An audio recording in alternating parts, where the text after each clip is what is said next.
Hello friends, welcome to my YouTube channel. इस video में हम बात करेंगे हमारी फोर्ड एंडेवर 2011 मॉडल के बारे में, जो कि आज से 8 महीने पहले हमने सेकंड हैंड मार्केट से परचेस की थी। मैं जामनगर गुजरात से बेस्ड हूँ, तो हमने ये गाड़ी बड़ौदा से परचेस की थी। ये गाड़ी तब 1,31,000 किलोमीटर चली हुई थी इसका ऑडो के हिसाब से, और कंडीशन के हिसाब से भी मुझे ये जेन्यून लगी थी। आप भी चेक कर सकते हैं ये जेन्यून है या नहीं। इसकी इंटीरियर के पार्ट्स की क्वालिटी और इसके इंजन की आवाज़ और काफ़ी सारे पॉइंट्स हैं जिससे आप पता कर सकते हैं कि ये तकरीबन इतनी ही चली होनी चाहिए। मैंने जब ली तब भी मैंने एक वीडियो डाल रखी थी अपनी यूट्यूब चैनल पे। तभी कई सारे लोगों की कमेंट्स थी कि आप एक लॉन्ग टर्म रिव्यू भी बनाइए इस गाड़ी का। तो मैंने सोचा कि 8 महीने हो चुके हैं तो इसका एक और वीडियो बनाया जाए। इस वीडियो में हम बात करेंगे इसके मेंटेनेंस और इसकी रिलायबिलिटी और इसके पार्ट्स की अवेलेबिलिटी के बारे में। सबसे पहले बात करते हैं इस गाड़ी की रिलायबिलिटी के बारे में। फोर्ड की काफ़ी सारी गाड़ियाँ इंडिया में लॉन्च हुई थी, जैसे कि फीगो और फिएस्टा। जो पुराने वेरिएंट्स थे वो ज़्यादा रिलायबल नहीं रहते थे, क्योंकि हमारे पास फिएस्टा भी थी तो 1.4 TDCI वाली 2006 मॉडल, तो उसकी रिलायबिलिटी इतनी ज़्यादा नहीं थी। लेकिन उससे ये गाड़ियाँ काफ़ी ज़्यादा रिलायबल है। इंजन के रिलेटेड आज तक मुझे कोई भी दिक्कत आज तक फेस नहीं करनी पड़ी है। ये गाड़ी फिलीपींस, थाईलैंड, ऑस्ट्रेलिया, यूएसए, इन सभी देशों में अलग अलग नामों से जानी जाती थी। थाईलैंड और फिलीपींस में ये फोर्ड एवरेस्ट के नाम से आती है, और इंडिया में ये फोर्ड एंडेवर थी, और यूएसए में इसका माजदा, ये बेसिकली माजदा और फोर्ड का जॉइंट वेंचर था। तो ये माजदा BT50 करके आती थी। माजदा BT50 और ये इंजन के हिसाब से बिल्कुल ही सेम गाड़ियां हैं। तो एक अंदाज़ा आप ये भी लगा सकते हैं कि फ्यूचर में भी पार्ट्स की अवेलेबिलिटी आपको दिक्कत नहीं देगी, क्योंकि ये इंटरनेशनल मार्केट में भी काफ़ी ज़्यादा बिकती थी। वैसे इसके बॉडी पार्ट्स आपको दिक्कत दे सकते हैं अवेलेबिलिटी के मामले में, लेकिन इसके इंजन के पार्ट्स आपको कभी दिक्कत नहीं देंगे। इंडिया की वेबसाइट, ये कोई स्पॉन्सर्ड वीडियो नहीं है, लेकिन ये बुडमो जैसी वेबसाइट्स पे भी आज इसके पार्ट्स आप आसानी से खरीद सकते हैं। फोर्ड के जाने के बाद इसके पार्ट्स थोड़े महंगे हुए हैं, लेकिन जब तक हमारा चेन्नई में प्लांट चल रहा है इंडिया में, तब तक इसके पार्ट्स इतने ज़्यादा भी महंगे नहीं है, क्योंकि इंपोर्ट ड्यूटी वगैरह नहीं लगेगी। चेन्नई में SP कोली फोर्ड करके यहाँ प्लांट चल रहा है, उधर भी अभी इसके पार्ट्स बन रहे हैं, और बाकी के जो पार्ट्स है वो थाईलैंड से इंपोर्ट होते हैं। तो बाकी गाड़ियों से ये महंगे तो है थोड़े, लेकिन इतने ज़्यादा ख़राब भी नहीं होते। रिलायबिलिटी में इसके जो इलेक्ट्रिकल पार्ट्स है, जो कि पावर विंडो हो गई, उसकी जो स्विचेस वगैरह है, उसमें आपको इलेक्ट्रिकल छोटी मोटी दिक्कत देखने को मिलती है। उसके अलावा आपको इंजन रिलेटेड कोई भी दिक्कत नहीं आने वाली है इस गाड़ी में। इसकी चेक इंजन लाइट हमने जब से परचेस की तब से आ रही है, तो वो EGR वाल्व में वो जो सेंसर है उसमें कुछ दिक्कत है, लेकिन पिकअप में या माइलेज में या और कोई भी इश्यू ना होने की वजह से हमने एक बार EGR इसको क्लीन करके भी देख लिया हमारे दोस्तों ने। तो उसके बाद हमें पिकअप में काफ़ी ज़्यादा इम्प्रूवमेंट मिली है, और माइलेज में भी थोड़ी इम्प्रूवमेंट मिली है। तो हम इस लाइट को इग्नोर अभी तो कर रहे हैं, क्योंकि नया EGR डालना अभी सेंस नहीं बनता। इसका हमने एक टाइमिंग बेल्ट भी चेंज किया है। वो बेसिकली चेन्नई में इसकी मैन्युफैक्चरिंग होती है, तो दूसरी गाड़ियों के हिसाब से इसकी प्राइस ऑलमोस्ट सेम ही रहती है। इसमें एक पीछे की ओर जो सस्पेंशन लगे हुए हैं, उसमें वो लिफ्ट स्प्रिंग लगी हुई है, तो वो थोड़ी बैठ गई थी, हमने सेकंड हैंड मार्केट से खरीदी थी, तो उसको अप करवाने में हमें 2-2.5 हज़ार का खर्चा लगा था। उसके अलावा उसमें कुछ खर्चा नहीं है।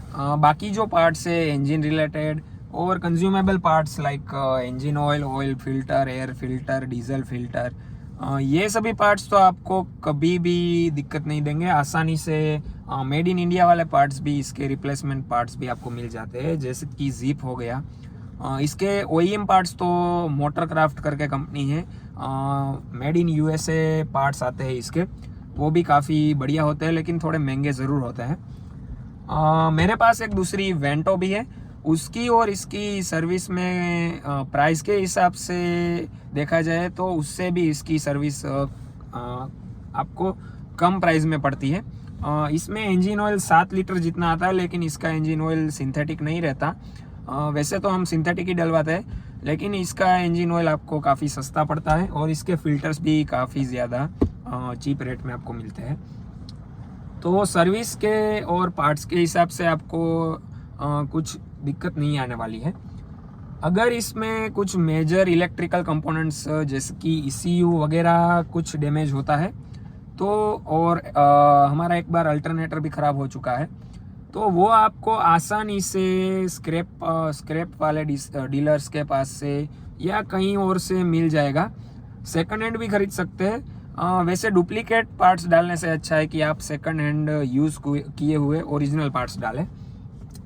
हमने जब इसकी को पैसेंजर सीट के नीचे देखा तो इसमें एक एम्पलीफायर लगा हुआ है। तभी हमें पता चला कि इसमें पहले बहुत हाई वोल्ट्स वाली साउंड सिस्टम यूज़ की गई थी, तो उसकी वजह से इसका अल्टरनेटर डैमेज हुआ हो सकता है, ऐसा हम मान सकते हैं। वो भी काफ़ी चीप रेट में हमें सेकंड हैंड मार्केट से मिल गया था। और थोड़े जो छोटे बड़े पार्ट्स है वो तो आपको आसानी से मिल जाएंगे। इसके ब्रेक पैड्स भी एक बार चेंज हुए हैं, जो कि तकरीबन 2500 या 3000 के थे, जो कि हमने प्रिवेंटिव मेंटेनेंस के तौर पे इसको चेंज किया था। गाड़ी खरीदते ही हमने सेफ्टी को देखते हुए हमने इसके चारों टायर्स चेंज कर लिए थे। इसकी जो राइवल थी फॉर्च्यूनर, उसके जो टायर्स थे वो काफ़ी ज़्यादा महंगे आते हैं इससे। इसका जो एक टायर है हमें 7 से 7,500 में अपोलो का ओरिजिनल मिल जाता है, लेकिन उसके राइवल्स के पार्ट काफ़ी महंगे थे, क्योंकि इसका जो रिम का साइज़ है वो काफ़ी ज़्यादा कम है। R16 इसकी रिम का साइज़ है, तो उसके हिसाब से काफ़ी ज़्यादा सस्ते है इसको। और इसके टायर काफ़ी ज़्यादा हाई प्रोफाइल है। लो प्रोफाइल टायर्स महंगे होते हैं यूजुअली, इसके टायर हाई प्रोफाइल होने की वजह से ये सस्ते मिलते हैं और इसकी राइड भी आपको काफ़ी स्मूथ लगेगी। हाईवे पे इसकी स्टेबिलिटी भी बहुत ही ज़्यादा अच्छी है। और एक चीज़, मैंने कुछ दिनों पहले एक ये नए वाली जो एंडेवर आती थी हमारे इंडिया में, जो लास्ट में बंद हुई, वो भी चलाई। उसमें चलाने का मज़ा काफ़ी ज़्यादा है, लेकिन उसकी जो सीट्स की स्पेसिंग है वो इससे काफ़ी ज़्यादा ख़राब है। इसकी जो थर्ड रो की सीट है वो किसी भी गाड़ी से कंपेयर नहीं कर सकते। इसमें थिएटर सीटिंग मिलती है, इसलिए आपको under thigh support third row में कम मिलेगा, लेकिन इसका जो लेग रूम है थर्ड रो का वो काफ़ी ज़्यादा अच्छा है। नई वाली जो एंडेवर और फॉर्च्यूनर्स है उसकी थर्ड रो सिर्फ चिल्ड्रन के लिए ही है, वो सिर्फ नाम की थर्ड रो है। उसमें एडल्ट 100 किलोमीटर से ज़्यादा तक आप नहीं बैठ सकते उसमें। इसमें आप आसानी से बैठ सकते हैं अगर आपकी हाइट ज़्यादा नहीं है तो। इसकी फ्रंट और सेकंड रो तो काफ़ी ज़्यादा बढ़िया है। सेकंड रो इसलिए बढ़िया है क्योंकि इसमें थिएटर सीटिंग मिलती है, तो इसकी फ्रंट से ज़्यादा इसकी सेकंड रो ऊंची है, तो आपको काफ़ी अच्छा नज़ारा देखने को मिलता है विंडशील्ड का और साइड ग्लासेस का भी। बाकी जो हमने ये विंडो शेड्स वगैरह लगे और इसमें सीट कवर्स लगे हुए थे, वो हमने जब निकाले तो इसके अंदर कंपनी के जो रेक्सिन के सीट कवर्स आते थे वो बिल्कुल मेंटेन कंडीशन में थे, तो हमने जो अगले ओनर से जो सीट कवर्स मिले थे वो निकाल दिए और हम ऐसे ही इसको चला रहे हैं। और इसका स्टेयरिंग भी इसका काफ़ी रिस्पॉन्सिव है, क्योंकि इसमें हाइड्रोलिक स्टेयरिंग यूज़ होता है और ये रियल व्हील ड्राइव है, तो आपको चलाने में भी काफ़ी मज़ा आएगा। थोड़ी बहुत ऑफ रोडिंग ये आसानी से कर लेती है, ज़्यादा एक्सट्रीम लेवल की ऑफ रोडिंग ये नहीं कर सकती, क्योंकि इसका जो व्हील बेस है वो भी थोड़ा ज़्यादा है और इसका 4x2 वेरिएंट है, इसलिए ज़्यादा हमने ऑफ रोडिंग ट्राई नहीं की है। 4x4 वेरिएंट ज़रूर इससे ज़्यादा कैपेबल है, लेकिन हमारा ऐसा यूज़ नहीं है, तो ये बिल्कुल काम करता है हमारे लिए।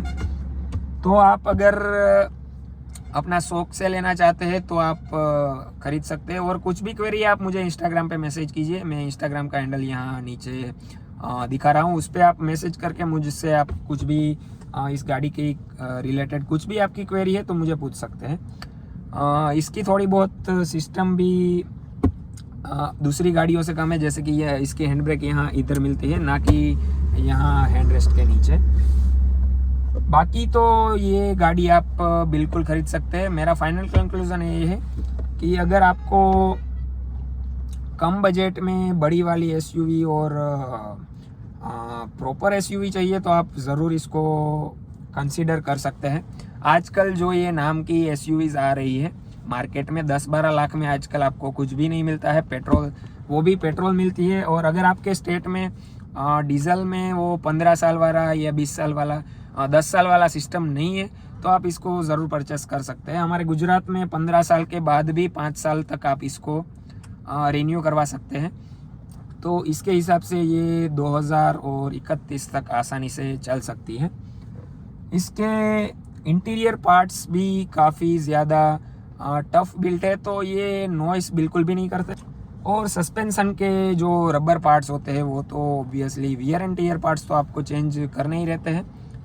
तो मेरे हिसाब से इसका गाड़ी का मेंटेनेंस गाड़ी की साइज़ और रिलायबिलिटी के हिसाब से काफ़ी ज़्यादा कम है, तो आप इसको खरीद सकते हैं।